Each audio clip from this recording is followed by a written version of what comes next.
하늘의 별이 밝게 빛나는 것은 그 뒤에 아주 칠흑과 같은 어둠이라고 하는 캄캄한 배경이 있기 때문에 더 빛이 더 반짝일 수 있게 됩니다.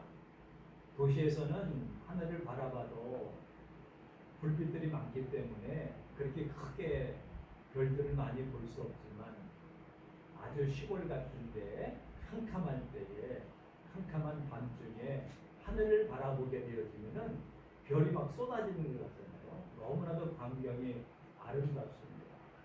왜냐하면은 그 배경 속에 어둠이 꽉 차 있기 때문에 거기서 빛이 더 밝게 빛나게 됩니다. 아주 난세, 어려운 시대, 아주 격변기, 아주 굉장히 그 고통스러운 시대에 있을 때에 그때에 진정한 의로운 사람, 진정한 충신이 나온다고. 어떤 어려움과 고난 속에서도 밝게 빛나는 것이 있습니다. 그것은 바로 신앙이라고 하는 것입니다.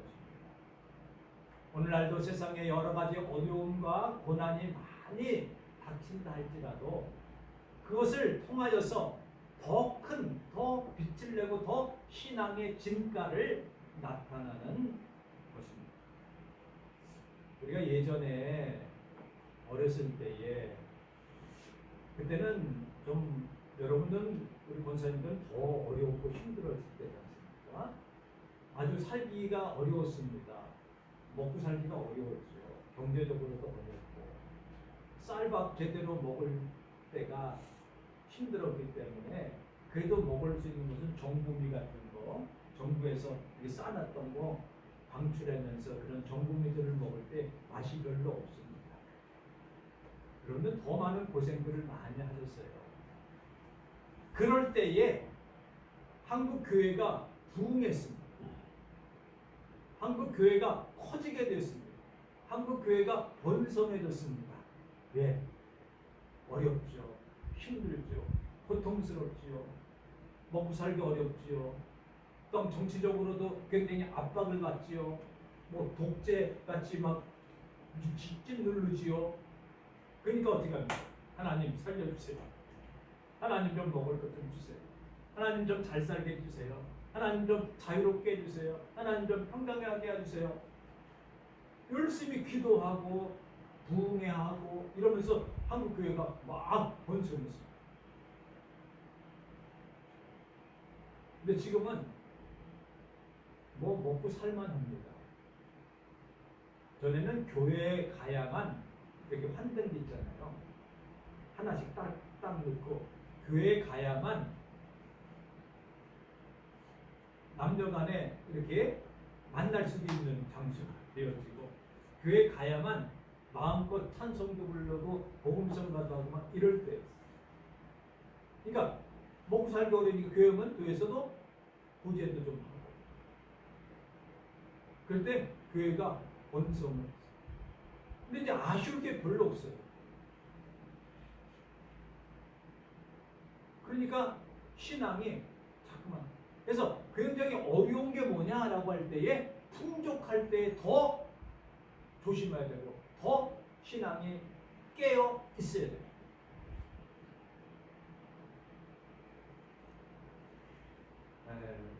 나치 시대에 아주 굉장히 그 나치에 대항해서 싸웠던 목사님이라는 분이 계십니다. 이 목사님이 목숨을 내걸고 그 나치와 대결합니다. 그러다가 이제 전쟁이 끝났어요.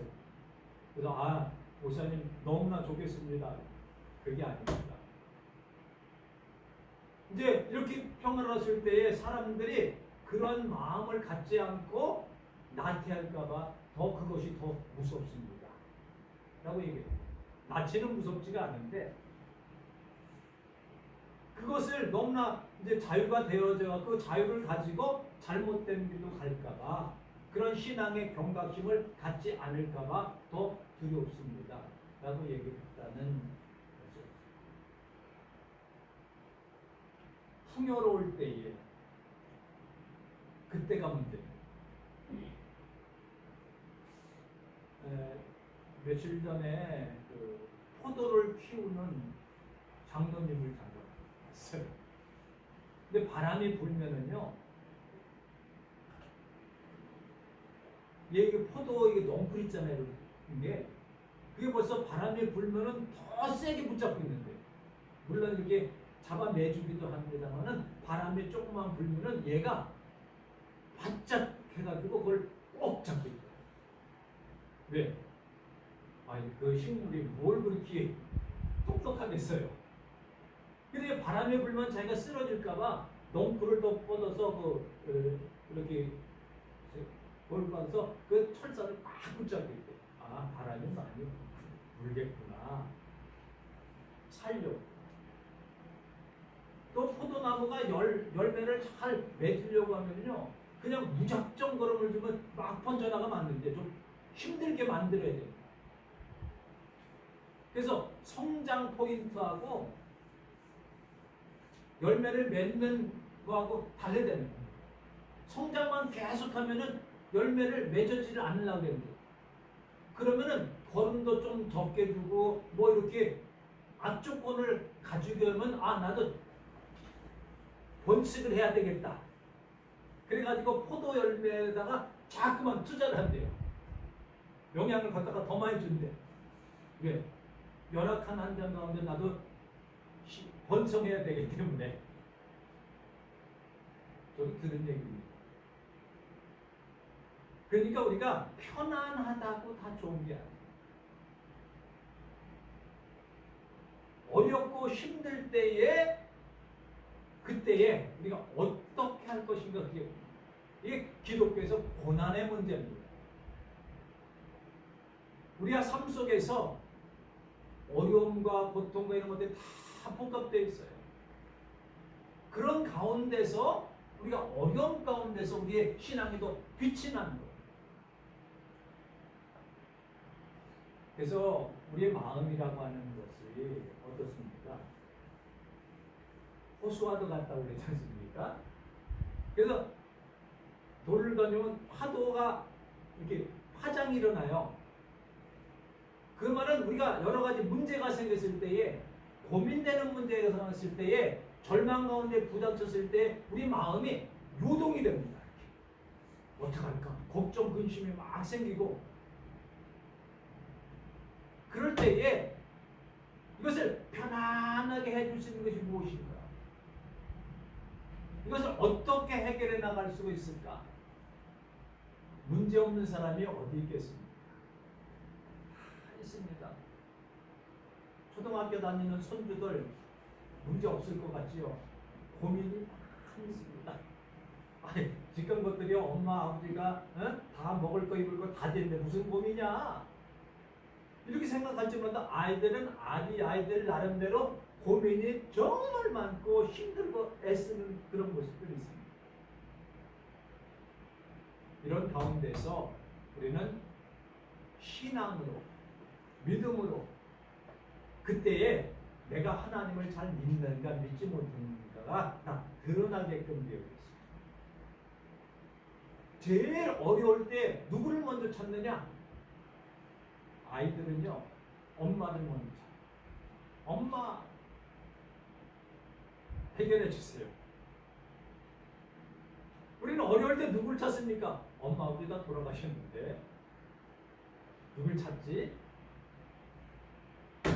하나님을 찾고 하나님을 바라보고 하나님을 의지해야 돼. 제일 먼저 뭐가 떠오르냐? 어려울 때에 믿음을 가지고 이것을 이겨나갈 수 있어요. 어떤 때는 살아나가다 보면은 나 혼자라고 하는 생각을 가질 때가 너무나 많이 있습니다.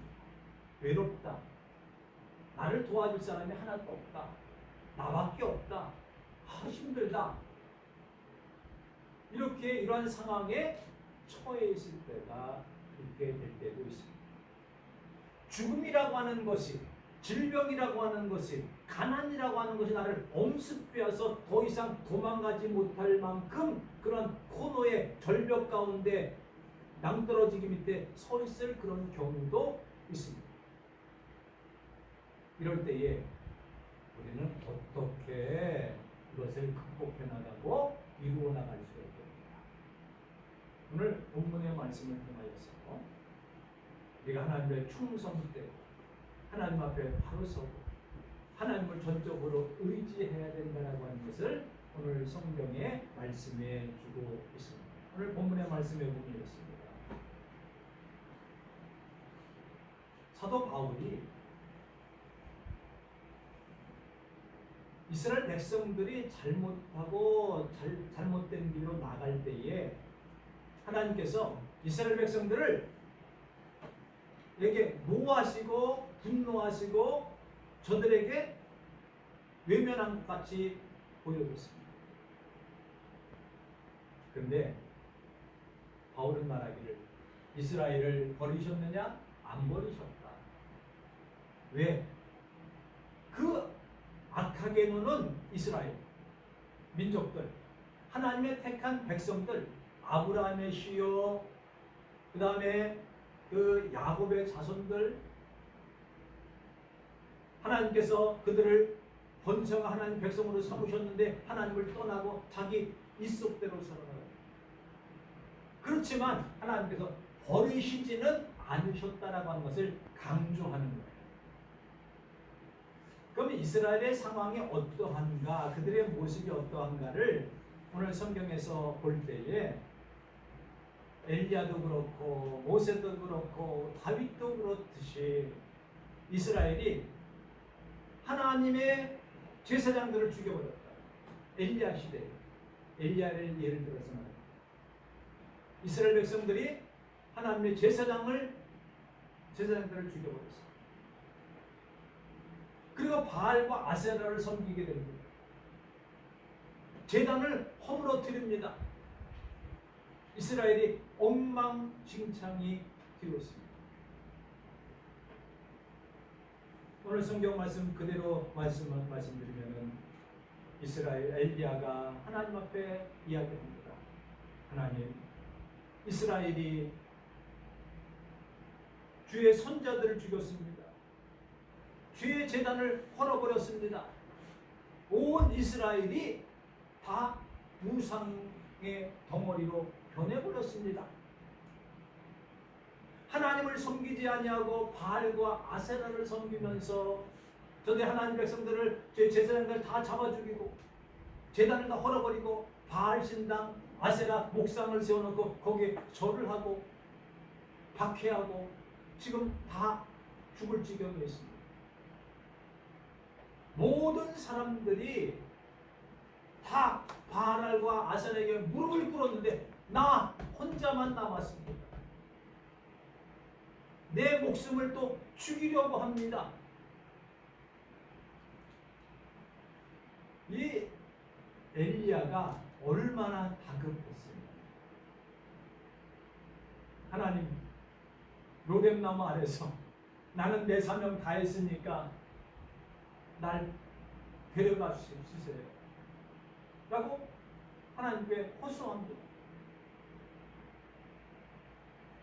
지금 엘리야의 상황은 그 전에 보면은 바알과 아세라 선지자 850명을 다 쳐 죽이고 그리고 갈멜산에서 하나님의 살아계심을 드러내고 3년 6개월 동안 비가 오지 않은 것에 비가 내리게 하셨습니다.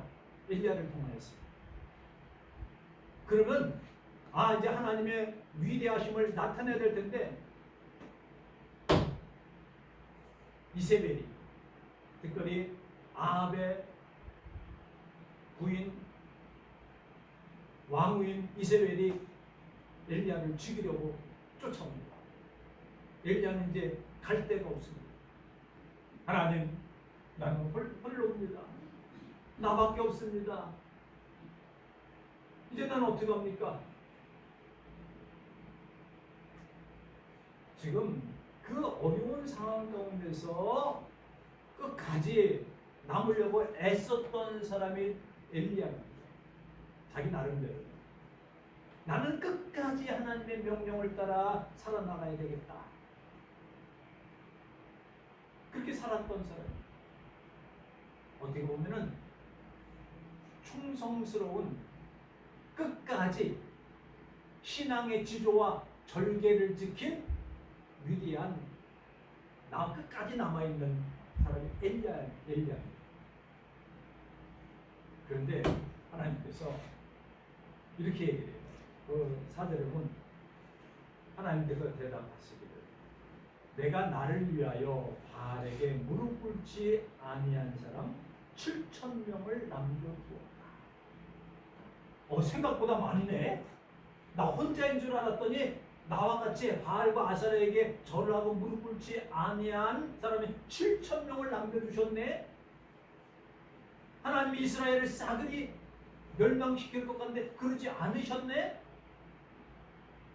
충성스러운 사람이 보이지 않는, 눈에 띄지 않냐는 속에 숨어있는 7,000명을 남겨두셨네. 야, 하나님의 역사가 이렇군요. 그렇습니다. 지금 그 공산주의 국가에서 기독교를 탄압하고 예수 믿는 사람들을 잡아들이고 그런 경향들이 많이 있습니다. 북한에서도 그렇고.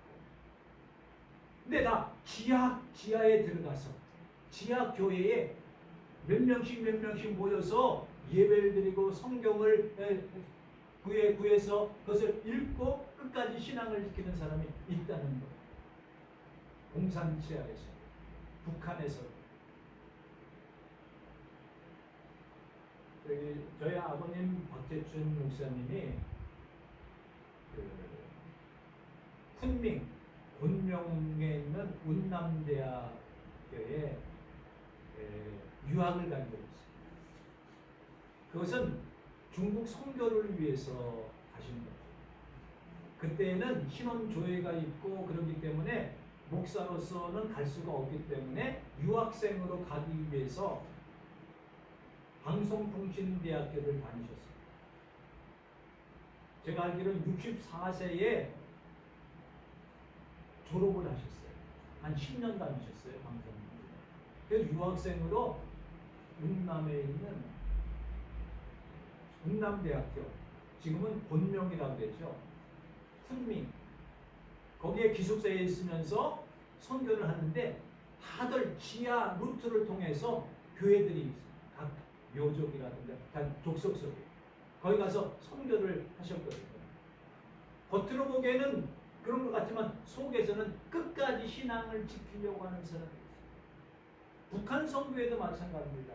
북한에서도 다 기독교가 공식적인 교회 몇 개를 갖다 놓고 그렇겠습니다만은 지하에서 끝까지 신앙을 지키는 사람, 그런 자를 가르쳐서 뭐예요? 충성되은 소수. 결국은 남은 자. 성경에 말하면요, 끝까지 견디는 자는 구원을. 이게 뭐야? 끝까지가 중요합니다. 우리 신앙은. 충성이라고 하는 말은 무엇을 말합니까? 여러 가지가 있습니다만은 한문으로 따지면은 충성이라는 충자는 가운데 중자에다가 마음 힘이 있어요. 밑에. 여기 중심에 변하지 아니하는 마음의 핵심, 중심의 핵의 신앙이 돼요. 뿌리가 깊다는 거죠. 흔들리지 않는다는 거죠. 변하지 않는다는 거죠. 끝까지 가는 거죠. 우리는 이 속에 따라서 움직일 경우가 많이 있습니다. 성경에 보면은 이렇게 말하고 있어요.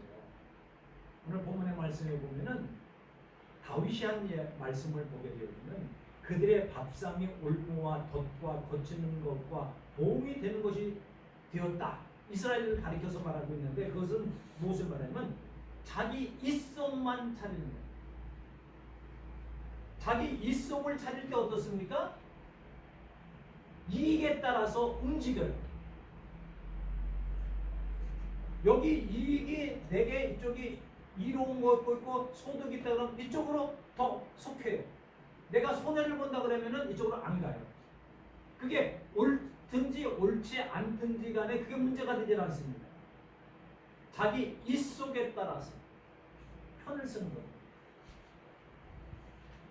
자기 뱃속에 따라서, 자기의 뱃속이라고 하는 건 뭐예요?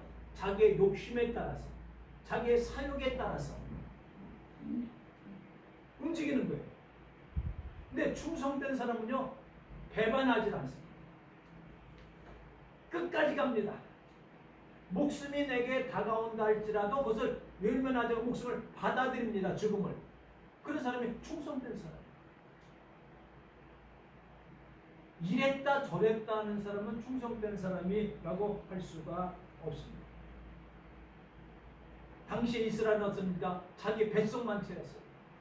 자기 입속만 차렸어요. 자기에 갇혀 있었어요. 눈 멀고 귀가 막혀 있었어요. 자기 힘으로 하나님을 대신했습니다. 이스라엘입니다.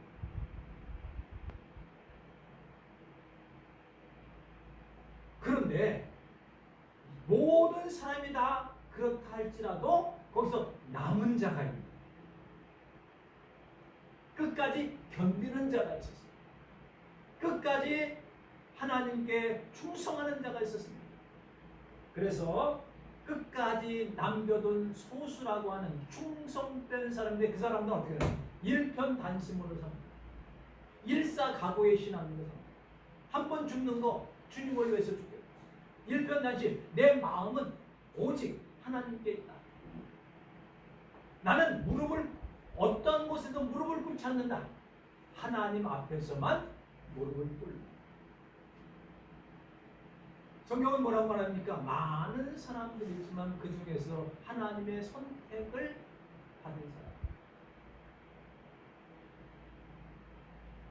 또 이렇게 표현할 수도 있습니다.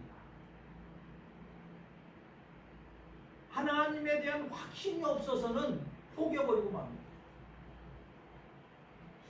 믿음이 없으면 무너져버리고 맙니다. 하나님께서 나를 통해서 끝까지 견디게 되는 그러한 신앙이 없으면 포기하고 무너지고 쓰러지고 그것을 따라가지 못합니다. 그런데 끝까지 견디는 자 소수는 어떻습니까? 하나님께서 내가 생각한 것보다도 더 많이 남겨주셨습니다.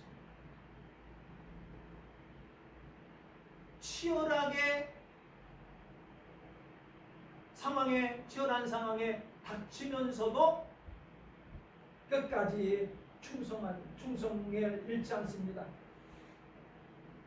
하나님의 은혜와 하나님의 목적을 확신하는 자가 충성된 자입니다. 하나님께서 끝까지 나를 통하여서 이 민족을 사랑하시고 이 민족이 구원받기를 원하신다라고 하는 그런 하나님의 목적과 하나님의 은혜를 끝까지 이루어 나갑니다. 충성된 소수는 순교자적인 신앙을 갖고 있습니다. 증인으로서의 삶입니다. 내가 옳은 말을 하고 옳은 행동을 하고 옳게 나가다가 죽겠다라고 하는, 증인이 되겠다라고 하는 그가 충성된 자입니다. 일사각오의 신앙을 가지고 끝까지 하나님을, 나의 하나님 예수님을 나의 주로 나의 하나님이라고 고백하고 사는 사람들이 충성된 자요, 하나님께서 소수를 남겨두셨다고 말씀하고 있습니다. 우리는 이제 오늘날 우리의 현실로 돌아왔어요. 하나님께서 이스라엘을 사랑하셨어요. 다 하나님을 떠난 것 같지만 충성된 소수를 남겨두어 주셨어요. 이 세상이 부유하고 자유롭고 풍족한 이 세상 속에서라도 돈만 쫓아가고 명예만 쫓아가고 자기의 사유와 사욕을 이루어나가려는 풍조가 팽배하고 있는 이 현실 속에서 우리 용영교회에 남아있는, 우리 용교회에 속하여 있는 사랑하는 모든 성도들, 충성스러운 소도가 되시기를, 충성스러운 남은 자 되시기를 주님의 이름으로 축원합니다. 기도하십시오. 하나님 아버지, 은혜와 사랑을 감사드립니다. 하나님 교회들을 사랑하시고 남은 자로 삼아주시길 감사합니다.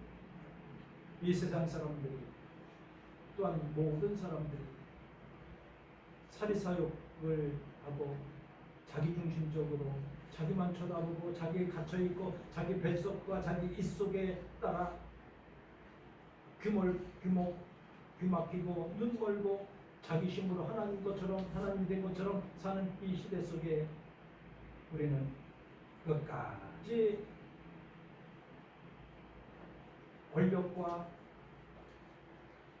부와 명예에 무릎 꿇지 아니하는, 탐욕에 무릎 꿇지 아니하는 소수의 남은 자로 삼아주시기를 원합니다.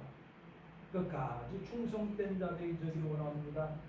하나님의 선택받은 백성들로서 하나님의 뜻을 이루어나가게 하시고 하나님의 은혜와 목적을 확신하게 하시며 순교자적인 자세를 가지고 일사각오의 신앙을 가지고 끝까지 그리스도의 증인으로서의 사는 삶이 되게 하시옵소서.